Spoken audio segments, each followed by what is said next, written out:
হ্যাঁ না আমি পারছি না ওইভাবে পড়াতে, ওই যে ক্যামেরাম্যান পড়াচ্ছে। ঠিক আছে।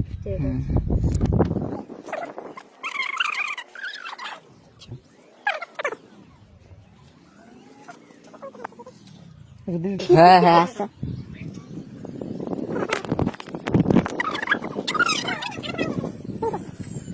গরম এখন মনে হচ্ছে তাড়াতাড়ি হলে বাঁচে।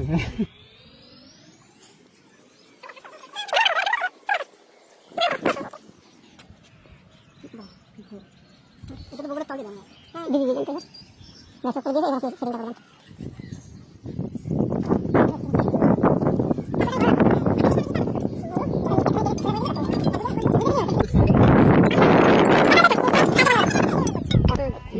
খুলে যায়। ঠিক আছে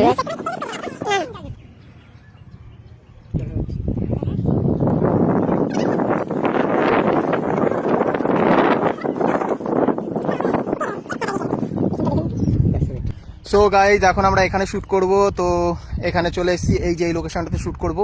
তো ওই যে চলে এসছে দুইজনে। তো সত্যি ওই শাড়িটাতে সত্যি খুব ভালো লাগছে, ওকে খুব মিষ্টি লাগছে। আর আজকে মানে একটা আমাদের কাকিমা এসছে আমাদের সাথে, তো উনি 8 পেরে শাড়ি পরাতে পারে না, তো যার জন্য আমাকেই পরাতে হলো। তো আমি কেমন পরিয়েছি দেখো, কেমন হয়েছে তোর? ভালো লাগছে মানে কমফোর্টেবল তো পরে? তো ও বলেছে খুব ভালো হয়েছে পরানোটা। তো যদিও ফার্স্ট টাইম 8 পেরে শাড়ি পরানো আমার। তো যাই হোক চলো শুরু করি শুটিং। রোদ যা বুঝতেই পারছো, এখন 12টা বাজে আই থিঙ্ক, তাই তো 12টা বাজে দুপুরবেলা, বুঝতে পারছো কি রোদ এই টাইমে।